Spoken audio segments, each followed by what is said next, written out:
اعوذ باللہ من الشیطان الرجیم بسم اللہ الرحمن الرحیم الحمد للہ رب العالمین الرحمن الرحیم والصلاة والسلام علی اشرف الانبیاء والمرسلین اللہم لا سہل الا ما جعلته سہلا وانت تجعل الحزن اذا شئت سہلا اللهم رب يا مقلب القلوب صرف قلوبنا على طاعتك اللهم رب اشرح لي صدري ويسر لي امري واحلل عقدة من لساني يفقهوا قولي اللهم رب زدنا علما اللهم رب زدنا علما اللهم رب زدنا علما۔ اللہ پاک کی حمد و ثنا اور عقائد و جہاں نبی مکرم تاجدار عرب و عجم سید المرسلین خاتم النبیین کی ذات گرامی پر درود و سلام کے بعد، رب کائنات کا احسان عظیم ہے کہ جس نے ایک بار پھر ہمیں یہ قیمتی لمحات عطا فرمائے، یہ توفیق عطا فرمائی کہ ہم اللہ سبحانہ و تعالیٰ کی اس کتاب مبین کے ساتھ چند لمحوں کے لیے اس کو صحیح طریقے سے پڑھنے، سمجھنے، اس پر عمل کرنے اور اس کا پیغام دوسرے لوگوں تک پہنچانے کے لیے اپنے چند لمحے گزاریں۔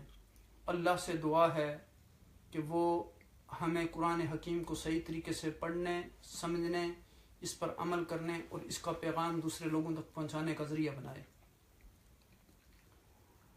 گزشتہ مجلس میں الحمدللہ اللہ سبحانہ و تعالیٰ کے فضل، اس کے احسان سے ہم نے آیت نمبر 221 سورہ بقرہ کی مکمل کر لی تھی۔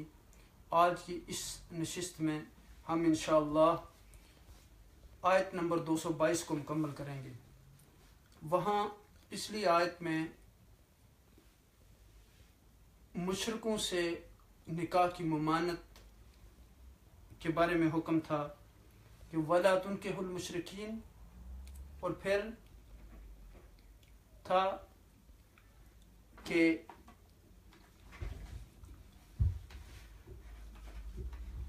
یعنی مشرکوں سے نکاح نہ کرو، اور شروع میں تھا کہ وَلَا تَنْكِحُوا الْمُشْرِكَاتِ، یعنی نہ تو مشرکات سے نکاح کرو، وَلَا تُنْكِحُوا الْمُشْرِكِينَ، اور نہ اپنی عورتوں کو مشرکوں کے ساتھ نکاح کر کے دو۔ تو یہ اس آیت کا خلاصہ تھا کہ مشرکوں کے ساتھ جو نکاح ہے وہ جائز نہیں ہے، اہل کتاب کے ساتھ نکاح جائز ہے۔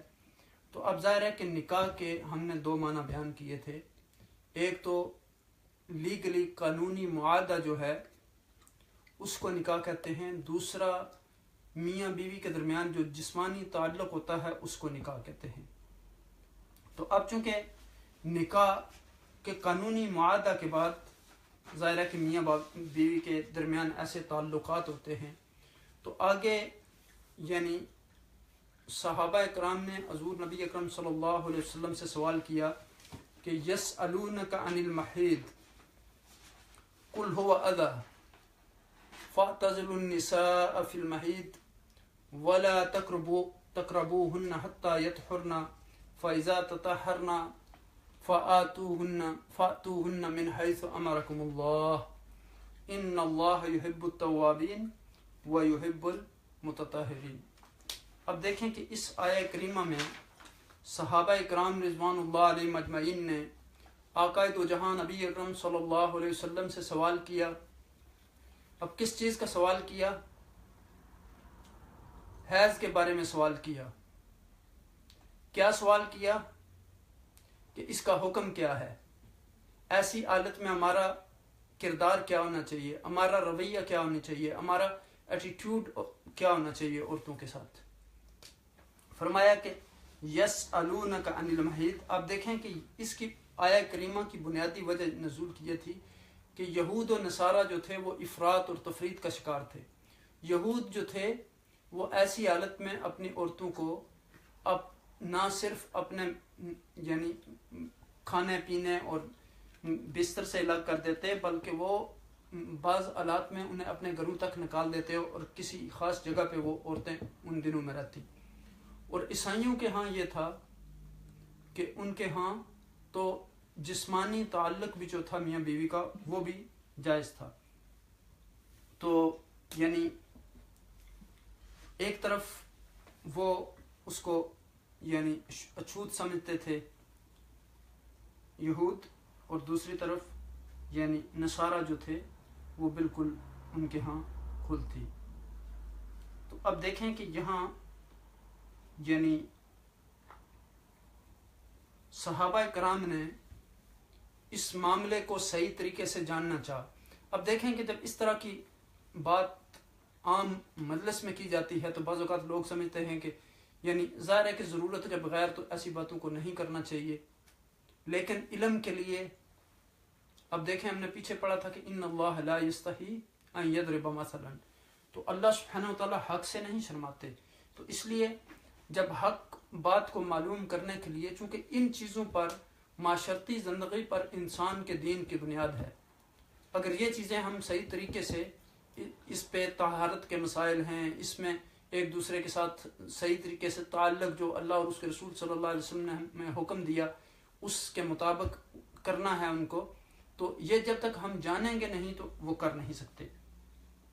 تو اس لیے یعنی ان معاملات کو جاننا یہ بھی عبادت ہے، چونکہ عبادت کے بہت سارے مسائل ان پہ منحصر ہیں۔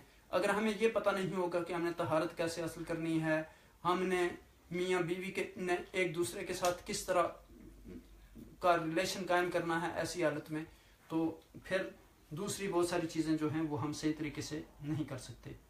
اور پھر دیکھیں کہ یہ اللہ سبحانہ وتعالیٰ، بعض لوگ کہتے ہیں کہ یہ مقدس کتاب ہے تو اس میں اس طرح کے مسائل ہیں، تو اللہ سبحانہ وتعالیٰ نے ساری چیزیں انسانوں کے لیے کھول کر بیان کی، وہ چاہے طہارت کے مسائل ہوں، چاہے وہ معاشرت کے مسائل ہوں، چاہے وہ عبادات کے مسائل ہوں، چاہے وہ معاملات کے مسائل ہوں، چاہے وہ انسان کی نجی زندگی کے مسائل ہوں، چاہے وہ سائنس سے متعلقہ مسائل ہوں۔ تو اللہ سبحانہ وتعالیٰ نے قرآنی آیات کو بڑے واضح انداز میں بیان کیا، یعنی قرآن میں ہر چیز کو کھول کھول کے بیان کر دیا تاکہ لوگ اس پر غور و فکر کریں، لوگ اس پر سوچیں، لوگ اس سے ہدایت حاصل کریں، لوگ غلط راستے پر نہ چلیں، لوگ اس کتاب مبین سے نصیحت حاصل کریں۔ اب دیکھیں کہ یہاں یعنی اب کیونکہ یہ ساری چیزیں اللہ سبحانہ وتعالیٰ کی طرف سے ہیں، یہ اللہ کا کلام ہے اور ہماری زندگی سے متعلق ہے، اس میں ہمارے لیے رہنمائی ہے، تو اللہ سبحانہ وتعالیٰ نے اس کو کھول کے بیان فرما دیا۔ اب دیکھیں کہ بعض اوقات ہم اپنے بچوں کو بھی یہ پڑھاتے ہیں، اس میں جب خاص کر چھوٹے بچوں ہوں تو وہاں یعنی انسان جھجک اور گھبراہٹ محسوس کرتا ہے کہ اب اس بات کو کیسے بیان کیا جائے، یا بعض اوقات جو یعنی عورتیں ہوتی ہیں ان کو یہ بات یعنی جب بچے گرو ہونے لگتے ہیں تو ان کو بتانے میں ایک یعنی مشکل پیش آتی ہے۔ تو اب دیکھیں کہ یہ ایک نارمل اور فطری چیز ہے، جس طرح ہم کھانا کھاتے ہیں، جس طرح ہم دوسری نجاستوں سے طہارت حاصل کرتے ہیں، جس طرح ہم قضاء حاجت کے لیے باتھ روم میں جاتے ہیں، جس طرح اور دوسری دنیاوی کی ہماری زندگی کی چیزیں ہیں، اسی طرح یہ بھی ایک یعنی اسی طرح کی چیز ہے جس کے بارے میں سوال کیا گیا۔ تو آپ نے حضور نبی اکرم صلی اللہ علیہ وسلم نے خاص طور پر انصار کی عورتیں جو تھیں ان کی تعریف کی، کہا کہ انصار کی عورتیں جو ہیں وہ حق بات پوچھنے سے شرماتی نہیں ہیں۔ تو اس سے معلوم ہوا کہ حق بات کو پوچھنا، اس کو معلوم کرنا، اس کو سیکھنا، اس میں کوئی قبات والی بات نہیں ہے۔ ظاہر ہے کہ ان چیزوں کو یعنی اگر ہم عموماً ڈسکس کریں تو وہ ادب کے دائرے میں ہونا چاہیے، علم کے لیے ہونا چاہیے، جہاں ضرورت نہ ہو وہاں اس مجلس میں ایسی بات نہیں کرنی چاہیے، اور پھر اچھے الفاظ کا انتخاب ادب کے دائرے میں، اخلاق اور مروت کے دائرے میں رہ کر ایسی باتوں کو کرنا چاہیے جو بے حیائی میں داخل نہ ہو۔ اب دیکھیں کہ یہاں صحابہ کرام نے سوال پوچھا کہ وَيَسْأَلُونَكَ عَنِ الْمَحِيضِ، یعنی حیض کے بارے میں پوچھتے ہیں۔ تو قرآن نے بڑے واضح انداز میں اللہ سبحانہ وتعالیٰ نے سارے وہ مسائل کھول کے بیان کر کے رکھ دیے۔ اب دیکھیں کہ یہاں عورت کے پروٹیکشن کے حقوق بیان کیے گئے، یعنی آپ تصور کریں کہ اس حالت میں اگر مردوں کو کھلی اجازت دے دی جاتی تو پھر وہ عورتوں کو کتنی تکلیف ہوتی، ان کے لیے کتنی مشقت ہوتی۔ اس لیے یہاں اللہ سبحانہ وتعالیٰ نے عورتوں کے حقوق کو پروٹیکٹ کیا، اور بتا دیا کہ یہ چیزیں جو ہیں یہ شرعی طور پر مردوں کے لیے اس حالت میں جائز ہیں اور یہ جائز نہیں ہیں. چونکہ یعنی اب دیکھیں کہ آگے فرمایا کہ ہوا اذا، یعنی بیسیکلی حیض جو ہے یہ یعنی بلوغت کے بعد ہر عورت کو جو ہر ماہ ماہواری آتی ہے یعنی پیریڈز آتے ہیں، جو خون ہوتا ہے، اسے حیض کہا جاتا ہے. اور بعض دفعہ عادت کے خلاف جو خون آتا ہے بیماری کی وجہ سے، اسے استحاضہ کہتے ہیں، اور یہ اس کا حکم حیض سے ڈیفرنٹ ہوتا ہے. اب دیکھیں کہ حیض کے ایام میں عورت کو نماز جو ہے وہ معاف ہے، روزے رکھنے ممنوع ہیں لیکن روزوں کی پھر بعد میں قضا ہے. تو مرد کے لیے صرف ہم بستری منع ہے، باقی جو چیزیں مثلا بوس و کنار ہو گیا یہ جائز ہے. اس طرح عورت ان دنوں میں کھانا پکانا اور دیگر گھر کے ہر کام کر سکتی ہے. لیکن یہودیوں میں جیسے میں نے شروع میں عرض کیا کہ ان یعنی دنوں میں عورت کو بالکل نجس سمجھا جاتا تھا، وہ اس کے ساتھ اختلاط اور کھانا پینا بھی جائز نہیں سمجھتے تھے. تو صحابہ کرام رضی اللہ تعالیٰ عنہم نے اس کی بابت حضور نبی اکرم صلی اللہ علیہ وسلم سے پوچھا، تو یہ آیت یعنی نازل ہوئی جس میں صرف جمع کرنے سے روکا گیا. علادہ رہنے اور قریب نہ جانے کا مطلب صرف جو ہے وہ سیکسول ریلیشن ہے، یعنی جمع سے ممانت ہے. تو پھر فرمایا گیا کہ جب وہ پاک ہو جائیں، یعنی یسألونک عن المحیض قل هو اذی، یعنی وہ بیماری ہے، وہ تکلیف ہے، تو گندگی ہے. تو کہا کہ ولا تقربوہن، حالت حیض میں عورتوں سے الگ رہو، حتیٰ یطہرن، اور جب وہ پاک نہ ہو جائیں ان کے قریب نہ جاؤ. فآتوہن من حیث امرکم اللہ، فاذا تطہرن فاتوہن من حیث امرکم اللہ، یعنی فاذا تطہرن فاتوہن من حیث امرکم اللہ، یعنی جب وہ پاک ہو جائیں تو پھر جو اللہ نے آپ کو حکم دیا ہے اس کے مطابق ان کے ساتھ تعلق قائم رکھیں. تو جو اللہ نے حکم دیا ہے، جہاں سے منع کیا گیا ہے اسی جگہ سے حکم ہے، یعنی جو عورت کی یعنی وہ مخصوص جگہ ہے جہاں سے حیض آتا ہے وہاں سے ہی منع کیا گیا ہے. اور اس سے معلوم ہوا کہ جو یعنی پچھلی جگہ سے بعض لوگ یعنی اگر کوئی اس طرح کا تعلق قائم کرتا ہے تو وہ شرعی طور پر جائز نہیں ہے. اور اس میں یعنی بے شمار روایات حدیث کی موجود ہیں جس میں منع کیا گیا. اور قوم لوط جو تھی شروع میں انہوں نے بھی اسی طرح عورتوں کو پچھلے جگہ سے استعمال کیا، پھر بعد میں ہم کو عورتوں کی ضرورت محسوس نہیں ہوئی اور مردوں کے ساتھ تعلقات قائم کر لیے، تو اس سے منع کیا گیا. تو اب دیکھیں کہ اللہ سبحانہ وتعالیٰ نے آگے فرما دیا کہ ان اللہ یحب التوابین، اللہ سبحانہ وتعالیٰ جو ہیں توبہ کرنے والوں کو پسند کرتے ہیں اور پاک لوگوں کو پسند کرتے ہیں. اب پاکیزگی اس میں یہ بھی ہے کہ یعنی ایک تو جسمانی طہارت ہے اور ایک یعنی ظاہری طہارت اور ایک باطنی طہارت ہے. یعنی میاں بیوی ایک دوسرے کے بارے میں بغض، کینہ، حسد، ان چیزوں سے بھی ایک دوسرے کو جو ہے پاک و صاف رکھیں، ایک دوسرے کے دل میں ایک دوسرے کے لیے محبت رکھیں. اور آپ دیکھیں کہ حیض کے دنوں میں عورت جو ہوتی ہے وہ یعنی نارمل نہیں رہتی، چونکہ یہ حیض کی جو صورت ہے یہ بیماری کے زیادہ قریب ہے صحت کی نسبت. تو اس میں عورت کے اندر چڑچڑاپن، غصہ، لڑائی جھگڑا کرنا، بعض اوقات رونا، بعض اوقات یعنی تنہائی میں بیٹھنا، بعض اوقات بہت ساری تبدیلیاں آتی ہیں ہارمونات کی وجہ سے. تو اس لیے یہاں مردوں کو بتایا گیا کہ ایسی حالت میں وہ عورتوں کے ساتھ کس طرح کا سلوک کریں اور کیسے پیش آئیں. اب دیکھیں کہ یہاں یعنی کہا کہ وہ اذیت ہے، یعنی ایک تکلیف کی حالت ہے، یعنی جو منسٹریشن کی حالت ہے یہ صحت سے زیادہ بیماری کے قریب ہے. تو یعنی اس میں جو عورت کی فیلنگز ہوتی ہیں وہ بھی ڈاؤن ہو جاتی ہیں، رویے میں تبدیلی ہوتی ہے، ڈپریشن، تھکاوٹ، لیزی پن، یہ ساری چیزیں. تو اب دیکھیں کہ ان ساری علامات کو لوگ جو ہے وہ ایکسپیرینس کرتے ہیں. پھر مردوں کو یہ بتا دیا گیا کہ اس حالت میں عورتوں کا خاص خیال رکھیں. اب یہاں دیکھیں کہ یعنی محیض جو ہے وہ اس خون کو کہتے ہیں جو عورتوں کو ہر ماہ آتا ہے. اور ازا یعنی گندگی ماواری بھی کہتے ہیں. تو دوسری قوموں نے بھی حیض کو خون کو جو ہے وہ گندا قرار دیا, اور جو میڈیکل ڈاکٹرز ہیں انہوں نے بھی دعویٰ کیا کہ یہ خون جو ہے یہ ناقص خون ہے, یہ خون رنگ بو اور اجزاء کے اعتبار سے بھی عام خون سے مختلف ہوتا ہے, اس میں یعنی بہت زیادہ شدت کی گرمی ہوتی ہے. پھر فرمایا کہ فاعتزلوا النساء, عورتوں سے تم الگ رہو, یعنی یہ لفظ اعتزال سے نکلا ہے جس کے معنی یہ ہیں کہ عورت سے ہم بستری کے عمل سے الگ ہونا. تو اس آیت میں کا شان نزول جیسے میں نے بیان کیا کہ نبی اکرم صلی اللہ علیہ وسلم کے زمانے میں ایک طرف تو مجوسی اور یہودی حیض کے زمانہ میں عورت کے ہاتھ کا کھانا ناپاک سمجھتے تھے. بعض لوگ اس زمانے میں عورت کو گھر میں یعنی رکھنا بھی جائز نہ سمجھتے تھے. ہندو آج بھی یعنی حیض میں عورت کے ہاتھ کا پکا ہوا نہیں کھاتے. دوسری طرف عیسائی جو تھے وہ حیض کے ایام میں ہم بستر ہونے سے بھی پرہیز نہیں کرتے تھے. تو حضور نبی اکرم صلی اللہ علیہ وسلم نے افراط و تفریط کو برا فرمایا. جب صحابہ نے ان سے پوچھا, فرمایا کہ نہ تو اس قدر نفرت ضروری ہے کہ عورت کو اس کے گھر میں نہ رہنے دیا جائے اور اس کے ہاتھ کا کھانا ناپاک سمجھ لیا جائے, اور نہ اس قدر لاپرواہی کی ضرورت ہے کہ اس کی یعنی مجامت سے بھی پرہیز نہ کیا جائے, بلکہ سیدھی راہ یہ ہے کہ اس حالت میں عورت کے ساتھ اجماع نہ کیا جائے, مجامت نہ کی جائے.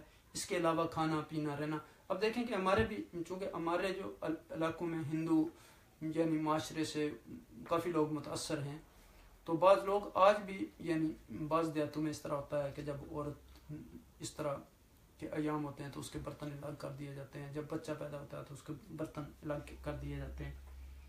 تو اب دیکھیں کہ یعنی صرف اجماع سے بلکہ قریب جانے سے بھی یعنی منع نہیں کیا گیا, کیونکہ یعنی حضور نبی اکرم صلی اللہ علیہ وسلم نے فرمایا کہ آپ یعنی ہر چیز کر سکتے ہیں سوائے یعنی نکاح کے. حدیث پاک میں آتا ہے کہ اسنعوا کل شیء الا نکاح. تو نکاح کے ہم نے دو معنی بیان کیے تھے, تو یہاں فرمایا کہ تم ہر چیز کرو سوائے نکاح کے. تو نکاح سے یہاں دوسرا معنی جو جسمانی تعلق ہے وہ مراد ہے. یہ صحیح مسلم شریف کی روایت ہے.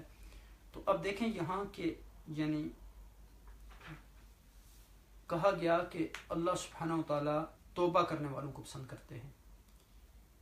تو اب دیکھیں کہ میاں بیوی کہ اس تعلق میں اگر ایک دوسرے سے کوئی غلطی ہو جاتی ہے تو فرمایا گیا کہ آپ اللہ کے دربار میں توبہ کریں, ایک دوسرے سے بھی معافی مانگیں. تو اللہ سبحانہ و تعالیٰ توبہ کرنے والوں کو پسند کرتے ہیں اور پاک لوگوں کو پسند کرتے ہیں. اب دیکھیں کہ یہاں پہلے آیا کہ حتی یطہرن, یعنی جب ان کا خون بند ہو جائے. بعض مفسرین نے اس مراد یہ لیا فاذا تطہرن, پھر جب وہ غسل کر کے پاک ہو جائیں. اور بعض فقہا نے اس کی اجازت دی ہے کہ جب عورت کا خون بند ہو جائے تو اس کے بعد آپ اس کے ساتھ جنسی تعلقات قائم کر سکتے ہیں. تو یہاں دیکھیں کہ قرآن مجید نے حیض کو گندگی اور یعنی نجاست قرار دیا, اور اس آیت میں بتایا گیا کہ عورت کا جب خون بند ہو جائے اور غسل کر لے تو پھر اس سے یعنی اختلاط جنسی کی اجازت ہے. اور یہ فعل جو ہے یہ فطری طور پر جائز طریقہ سے ہونا چاہیے, غیر فطری طریقہ سے نہیں جو دونوں کے لیے مضر ہے. تو اب دیکھیں کہ اللہ تعالیٰ نے مرد اور عورت میں جنسی کشش رکھی ہے. جنسی عمل اگرچہ یعنی طبی لذت بھی ہوتی ہے, لیکن یہ لذت ہی اس کا مقصد نہیں ہے, بلکہ اولاد اور یعنی کا اصول اور یہ چیزیں جو ہیں یہ بھی مقصود ہیں. اور عورت کے حقوق اور لذت و دل یعنی اس سے اگر اس کا خیال نہیں رکھا جائے گا تو یعنی اس کے سارے جذبات کو یعنی ظاہر ہے کہ وہ یہ تکلیف دہ عمل ہے اور شرعی طور پر بھی جائز نہیں ہے. تو اب تصور کریں کہ عورت کے حقوق کو اس آیہ مبارکہ میں کس طرح پروٹیکٹ کیا گیا. اگر مردوں کو کھلی چھٹی یعنی انشاءاللہ جب ہم اگلی آیت کو پڑھیں گے نساؤکم حرث لکم, تو اس میں مزید اس کی تشریح ہو جائے گی, چونکہ یعنی کہا گیا کہ وہاں سے آؤ جہاں کھیتی, تو کھیتی وہاں ہوتی ہے, بیج بوتے ہیں تو اس کے بعد فصل پیدا ہوتی ہے. تو مراد یہ ہے کہ اولاد جہاں سے پیدا ہوتی ہے. تو اس لیے یہاں اب دیکھیں کہ یعنی یہ حکم دیا گیا کہ ایسا کوئی بھی تعلق جو شرعی طور پر جائز نہیں اس کو نہیں کرنا چاہیے.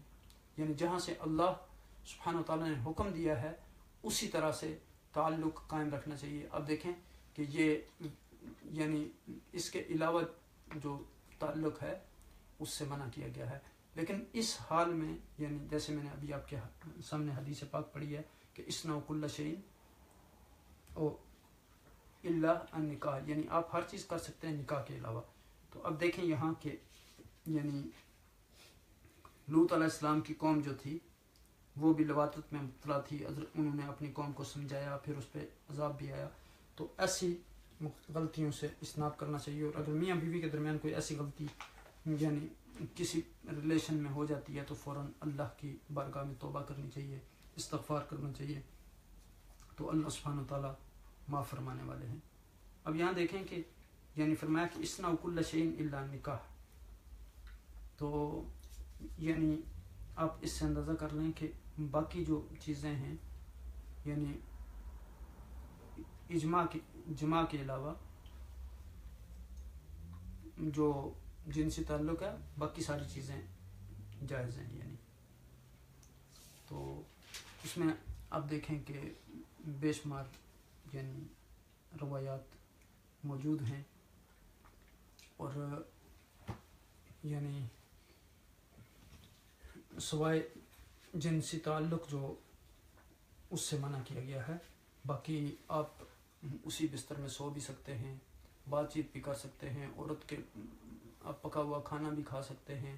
بلکہ حضور نبی کریم صلی اللہ علیہ وسلم کے بارے میں تو آتا ہے اسی برتن میں کھاتے تھے، اسی یعنی جہاں سے آپ کی ازواج مطہرات کھاتی وہاں سے کھاتے تھے.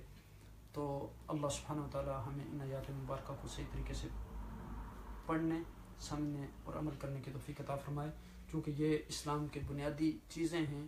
طہارت پر بہت ساری دوسری چیزیں یعنی ہماری عبادات کا منحصر ہے. تو اس لیے اگر ہم یہ صحیح چیز طریقے سے نہیں کریں گے تو پھر ہم عبادت کو بھی صحیح طریقے سے انجام نہیں دے سکتے. اللہ سبحانہ وتعالیٰ ہمیں اللہ اور اس کے رسول صلی اللہ علیہ وسلم کے احکامات کی اوپر عمل کرنے کی توفیق عطا فرمائے. اللہ سبحانہ وتعالیٰ ہمیں قرآن و حدیث میں فہم سلیم عطا فرمائے. اللہ سبحانہ وتعالیٰ سے دعا ہے کہ وہ ہمیں قرآن سے محبت کرنے کی توفیق عطا فرمائے، قرآن کو ہمارا اوڑھنا بچھانا بنا دے. اللہ سبحانہ وتعالیٰ سے دعا ہے کہ اگر اس میں ہماری طرف سے کوئی کوتاہی رہ گئی ہو تو اللہ سبحانہ وتعالیٰ معاف فرمائے. اور میری دعا ہے کہ اللہ سبحانہ وتعالیٰ آپ تمام حضرات کو جو اس قرآن کی مجلس میں موجود تھے جزائے خیر عطا فرمائیں، اور جو اس کو لائیو دیکھ رہے تھے اللہ سبحانہ وتعالیٰ ان سب کے حال پر رحم و کرم فرمائے، ان سب کی پریشانیوں کو آسانیوں میں بدل دے. ہمیں اللہ اور اس کے رسول صلی اللہ علیہ وسلم اور صالحین کی محبت عطا فرمائے، ہمارے دلوں کو بدل دے، ہمیں آخرت کی تیاری کرنے کی توفیق عطا فرمائے. جزاکم اللہ خیر وما علینا الا البلاغ. السلام علیکم ورحمۃ اللہ وبرکاتہ.